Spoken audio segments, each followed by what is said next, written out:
New York, where the heroes live. I've never been to New York myself, but I feel like I know the place thanks to all the movies and comics I've consumed, and especially the 80s and 90s vibe is very specific. So let's analyze what makes it so unique. Some Marvel artists who are especially good at it are John Romita Junior, David Mazzucchelli, and Rick Leonardi. There's a few comic book New York tropes, like first of all, the water towers, perfect for Spider-Man to cling to, or a quick snack break for Daredevil. So yeah, a barrel with a cone, so that round ladder is pretty iconic. And the shape is basically just a barrel and then a cone on top. In comics, the cone is always much bigger than the barrel, but looks like in reality it's quite a tight fit. Then the sticks to support it in the bottom. Some artists forget the big pipe where the water goes through. Horizontal lines to keep the barrel together. And yeah, little wood texture, looks about right. Okay, next, iconic buildings. It's mainly the Chrysler Building and the Empire State Building. Super cool Art Deco shapes. Guest appearance here and on the waterfront. Great 1950s New York scenes in that movie. That's Daredevil's stomping ground right here. Nice Charles Vess version. Here's some Mazzucchelli Chrysler buildings. Ron Friends. And sometimes in the 80s and 90s, artists would use a photocopy instead of drawing the backgrounds. So yeah, definitely New York pictures here. The skylines I kind of split up into 3 layers. So the big tall business buildings, medium ones, and the brownstones. And those tall business buildings you can get away with just drawing with a few lines, it seems. Here even Alex Ross does super realism with very simple shapes. Looks like the same building here by Charles Vess. Very cool, simple, but effective. Here, this Joe Quesada has kind of examples of all 3. Tall, medium, brownstone. Let's maybe call them the parallel bars and the waffle.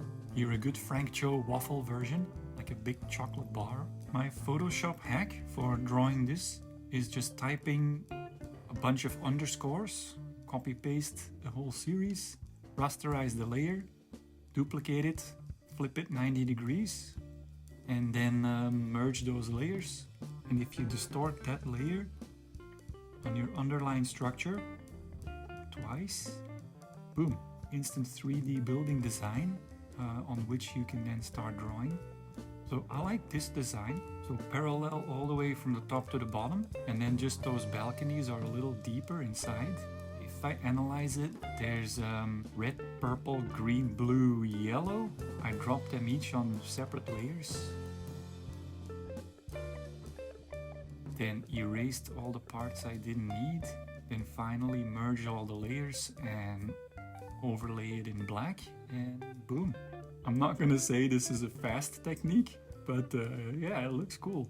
Okay, let's check some more. Mike Zeck here with a mix of the parallel and the waffle. Pretty realistic, kinda like that 1977 Spider-Man movie. Cue the 70s music. Okay, the brownstones, that's always a lot of bricks. Check out McFarlane here. JR of course, with those Hell's Kitchen balconies and stairs. Also the playground, straight out of West Side Story. Jets! The medium buildings have a lot of variety, with those little escape exits, where they always bust through in movies. Also easy to draw. There's the square version, or that one that goes diagonally down. And then of course on the rooftops there's that window, the Spider-Man apartment window. So as far as silhouettes go, that's kind of it, I think. Emergency exit, skylight, water tower, some chimneys, antennas, and some detail. Yeah, cool. So let's check out the windows. Etched into my brain from watching a lot of Seinfeld and Sex and the City with my wife. Here, the ones that protrude are the fancier ones. Seems like Matt Murdock can afford to live here though. And sitting on the curve, straight out of Spike Lee's Do the Right Thing. Or Rocky. Screw you, creepo! The simple windows are really easy to draw, especially with the Photoshop Square tool. Just takes a few seconds and then copy paste. This old Stanley Kubrick movie has buildings that have been destroyed by now, so perfect old school gritty stuff. Some artist reference awards. JR and Mazzucchelli with Columbia University. And is this the Let's get out of here. Home Alone 2 Central Park? Here the waterfront has grown a bit since the 50s. And this scene in the subway is right out of The Warriors or Death Wish. Speaking of the subway, here's Mazzucchelli and Danny Zuko strutting his stuff under the famous bridge from the Blues Brothers chase in the final battle of Streets of Fire. Again Mazzucchelli. But let's check out the Leonardi Cloak and Dagger masterpiece, the 70s New York streets, made famous by Taxi Driver and that crappy Stallone movie. But Leonardi draws it so well. Pimps, the red light districts and those magazine stands, which Dave Gibbons does perfectly in Watchmen as well. But Leonardi does that ghetto feeling so well. Churches, the dark alleys, Port Authority bus terminal. Check this one out. Chrysler Building, check. Taxi, check. Classic 80s. Okay, let's draw something. I'm doing Daredevil, just seeing that Mazzucchelli dive again, and the JR City makes that a no-brainer. I spent time on that building, so let's use that as a base. Maybe Daredevil sitting on a roof.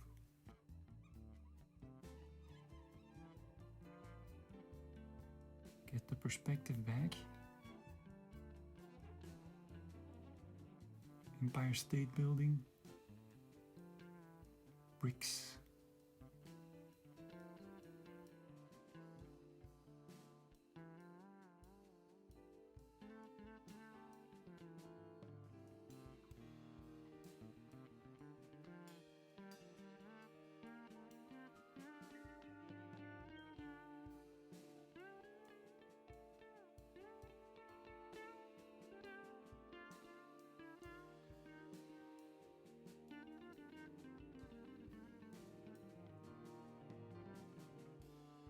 Okay, that's New York. Now Daredevil. Find the pose.